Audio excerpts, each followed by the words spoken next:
Hi everyone, welcome back to my channel. ಇವತ್ತು ನಾನು ನಿಮ್ಮ ಜೊತೆ ನನ್ನ ಸೋಮವಾರದ ಬೆಳಗ್ಗಿನ ವ್ಲಾಗನ್ನು ನಿಮ್ಮ ಜೊತೆ ಶೇರ್ ಮಾಡ್ಕೊಳ್ತಾ ಇದ್ದೀನಿ. ಸೋಮವಾರ ಬೆಳಗ್ಗೆ ಅಂತೂ ತುಂಬಾ ಥಂಡಿ, ನೇಚರೆಲ್ಲ ಸಖತ್ತು ಕೂಲಾಗಿತ್ತು. ಯಾಕಂತಂದರೆ 1 ವೀಕಿಂದನೂ ಕೂಡ ಹೀಗೆ ಇದೆ ವಾತಾವರಣ, ತುಂಬಾ ಕೂಲಾಗಿದೆ. ಜೊತೆಗೆ ಆಗಾಗ ಮಳೆನೂ ಕೂಡ ಬರ್ತಾ ಇದೆ. ಹಾಗಾಗಿ ಸ್ವಲ್ಪ ಕೆಲಸ ಮಾಡ್ಕೊಳ್ಳೋದಕ್ಕೆ ಅಸಡ್ಡೆ ಅಂತಲೂ ಅನಿಸುತ್ತೆ.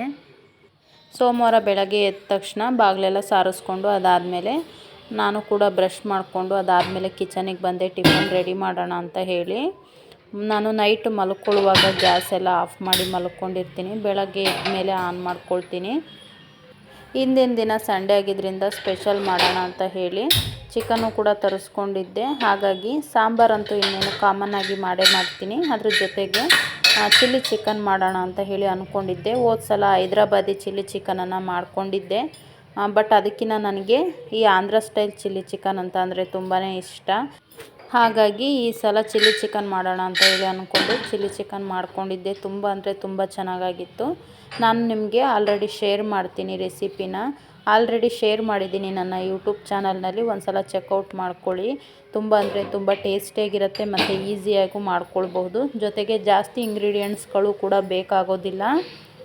ಇನ್ನು ಬೆಳಗ್ಗೆ ಬಂದ ತಕ್ಷಣ ನಾನು ಚಿಕನ್ ಸಾಂಬಾರೆಲ್ಲ ಮಾಡಿದಾಗ ನಮಗೆ ಹೆಣ್ಮಕ್ಳಿಗೆಲ್ಲ ಒಂದು ಕೆಲಸ ಇದ್ದೇ ಇರುತ್ತೆ. ಬೆಳಗ್ಗೆ ಎದ್ದ ತಕ್ಷಣ ಅದನ್ನು ಬಿಸಿ ಮಾಡಲೇಬೇಕು.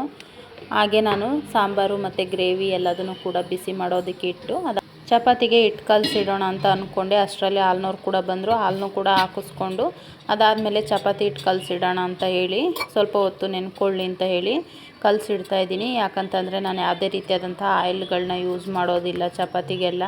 ಹಾಗಾಗಿ ನಾನು ಒಂದು 10 ನಿಮಿಷ ಮುಂಚೆನೇ ಕಲಸಿಟ್ಟು ಅದಾದಮೇಲೆ ಮಾಡ್ಕೊಳ್ತೀನಿ. ತುಂಬ ಚೆನ್ನಾಗಿ ಸಾಫ್ಟಾಗಿ ಉಬ್ಬಿ ಚೆನ್ನಾಗಿ ಬರುತ್ತೆ.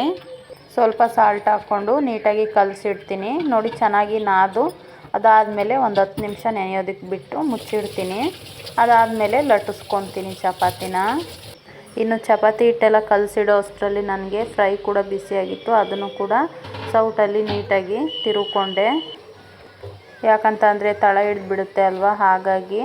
ಜೊತೆಗೆ ಚಪಾತಿ ಹಿಟ್ಟಿಗೆ ಪ್ಲೇಟನ್ನು ಮುಚ್ಚಿಟ್ಟು ಅದಾದಮೇಲೆ ಫ್ರೈ ಎಲ್ಲ ಬಿಸಿಯಾಗಿತ್ತು. ಅದಾದಮೇಲೆ ನನ್ನ ಮಗಳಿಗೆ ಹಾಲು ಕಾಯಿಸೋದಕ್ಕೆ ಇಡೋಣ ಅಂತ ಹೇಳಿ ಸ್ವಲ್ಪ ನೀರು ಹಾಕಿ ಹಾಲು ಕಾಯಿಸ್ಕೊಳ್ತೀನಿ. ಗಟ್ಟಿ ಹಾಲನ್ನು ಹಾಗೆ ಕಾಯಿಸೋದಿಲ್ಲ. ನಾನು ಕೆನೆ ತೆಗೆದುಬಿಟ್ಟು ಅದರಲ್ಲೇ ಬೆಣ್ಣೆ ಮಾಡ್ಕೊಳ್ತೀನಿ. ಹಾಗಾಗಿ ಸ್ವಲ್ಪ ನೀರು ಹಾಕ್ಕೊಂಡು ಕಾಯಿಸ್ಕೊಳ್ತೀನಿ. ನಾನು ಈ ಸಲ ಕೂಡ ಹಾಲಿನ ಕೆನೆಯಿಂದ ಬೆಣ್ಣೆ ಮಾಡ್ಕೊಂಡಿದ್ದೀನಿ. ಆಲ್ಮೋಸ್ಟ್ 1 kg ಆಗುವಷ್ಟು ನನಗೆ ಬೆಣ್ಣೆ ಸಿಕ್ಕಿದೆ. ನನಗಂತೂ ತುಂಬಾ ಖುಷಿಯಾಯಿತು. ಆ ವಿಡಿಯೋನ ನಾನು ನಿಮ್ಮ ಜೊತೆ ಆದಷ್ಟು ಬೇಗ ಶೇರ್ ಮಾಡ್ಕೊಳ್ತೀನಿ. ತುಂಬ ಈಸಿಯಾಗಿ ಬೆಣ್ಣೆನ ಮನೆಯಲ್ಲೇ ಮಾಡ್ಕೊಳ್ಬಹುದು. ನನಗಂತೂ ಈ ಸಲ ಬೆಣ್ಣೆ ಮಾಡ್ಕೊಂಡಿದ್ದು ತುಂಬಾ ಖುಷಿಯಾಯಿತು. ಯಾಕಂತಂದರೆ ನಾನೇ ಮನೆಯಲ್ಲಿ ಹಾಲಿನ ಕೆನೆಯನ್ನು ನೀಟಾಗಿ ಸ್ಟೋರ್ ಮಾಡ್ಕೊಂಡಿದ್ದು ಅಲ್ವಾ. ಹಾಗಾಗಿ ನಾನು ಕೂಡ ಇದೇ ಫಸ್ಟ್ ಟೈಮು ಬೆಣ್ಣೆ ಮಾಡ್ಕೊಂಡಿದ್ದು.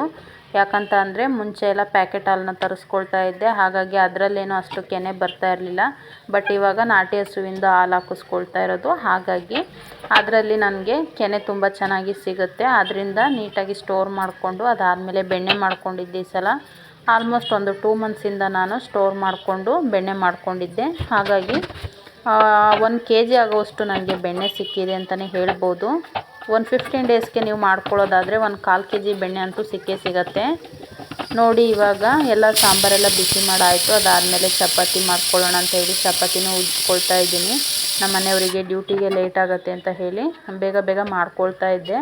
ಬಟ್ ಇನ್ನೂ ಟೈಮ್ ಇತ್ತು. ಹಾಗಾಗಿ ನಾನು ಟಿಫನ್ ರೆಡಿ ಮಾಡ್ತಾಯಿದ್ದೆ. ನನ್ನ ಮಗಳೂ ಕೂಡ ಅಷ್ಟರಲ್ಲಿ ಎದ್ದು ಬಂದಿದ್ಲು. ಆಗಲೇ ಅವಳು ಅವ್ರ ಪಪ್ಪನ ಜೊತೆ ಮಾತಾಡಿಕೊಂಡು ಕೂತಿದ್ಲು.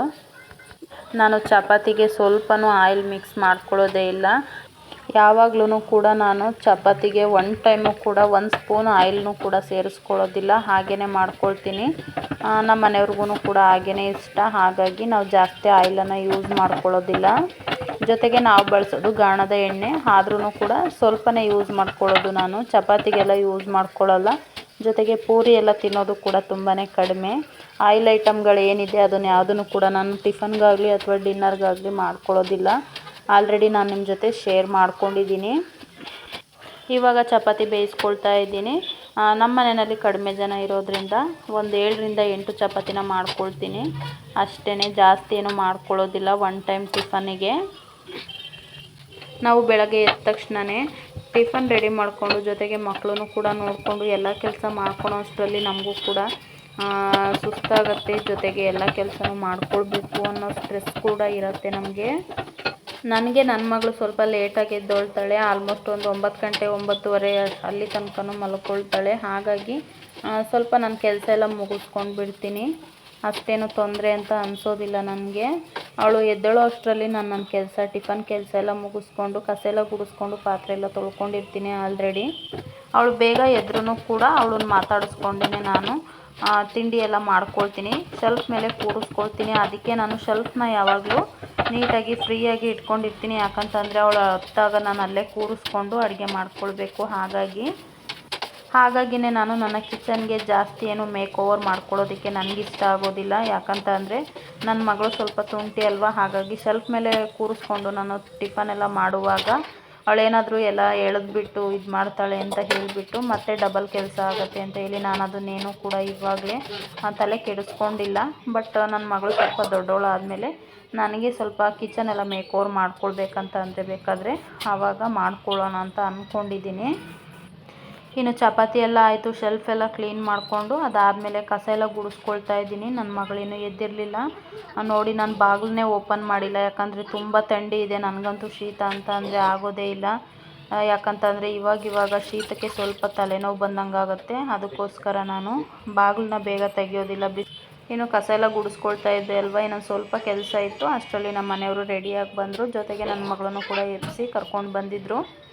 ಅವರಿಬ್ರಿಗೂ ಕೂಡ ಟಿಫನ್ ಕೊಟ್ಟು ಜೊತೆಗೆ ನನ್ನ ಮಗಳಿಗೆ ಹಾಲು ಕೊಟ್ಟು ನನ್ನ ಕೆಲಸನ ಮುಂದುವರಿಸ್ಕೊಳ್ತಾ ಇದ್ದೆ. ನಮ್ಮ ಮನೆಯವರು ಬಂದು ಬಾಗಿಲನ್ನು ಓಪನ್ ಮಾಡಿದ್ರು. ನನಗೆ ತುಂಬ ಚಳಿ ಅಲ್ವಾ. ಹಾಗಾಗಿ ಬಾಗಿಲು ಓಪನ್ ಮಾಡೋದಕ್ಕೆ ಆಗೋದೇ ಇಲ್ಲ.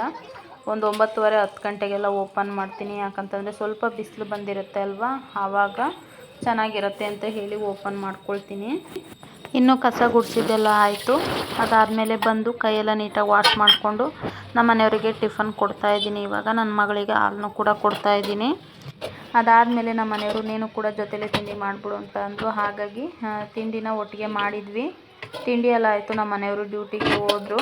ಅದಾದಮೇಲೆ ನಾನು ಟಿಫನ್ ಮಾಡಿದ್ದು ಪ್ಲೇಟೆಲ್ಲ ನೀಟಾಗಿ ತೊಳೆದಿಟ್ಟು ಅದಾದಮೇಲೆ ಸ್ವಲ್ಪ ಕೆಲಸ ಇತ್ತು, ಅದನ್ನು ಕೂಡ ಮಾಡಿಕೊಂಡೆ. ಜೊತೆಗೆ ನೇಚರು ತುಂಬ ಕೂಲಾಗಿರೋದ್ರಿಂದ ಬೆಳಗ್ಗೆ ಬಿಸಿನೀರು ಕುಡಿತೀವಿ ಟಿಫನಿಗೆಲ್ಲನೂ ಕೂಡ.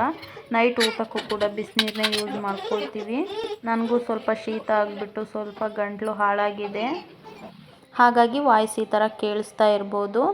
ನೋಡಿದ್ರಲ್ವ ಫ್ರೆಂಡ್ಸ್, ನನ್ನ ಮಂಡೇ ಮಾರ್ನಿಂಗ್ ಹೇಗಿತ್ತು ಅಂತ ಹೇಳಿ ನಿಮ್ಮ ಜೊತೆ ಶೇರ್ ಮಾಡ್ಕೊಂಡಿದ್ದೀನಿ. ಈ ವಿಡಿಯೋ ಇಷ್ಟ ಆದರೆ ಪ್ಲೀಸ್ ಒಂದು ಲೈಕ್ ಮಾಡಿ, ಜೊತೆಗೆ ಶೇರ್ ಮಾಡಿ. ಹಾಗೆ ನಮ್ಮ ಚಾನಲ್ನ ಸಬ್ಸ್ಕ್ರೈಬ್ ಮಾಡ್ಕೊಳ್ಳೋದನ್ನು ಮಾತ್ರ ಮರಿಬೇಡಿ. Thank you for watching. See in the next vlog. Bye.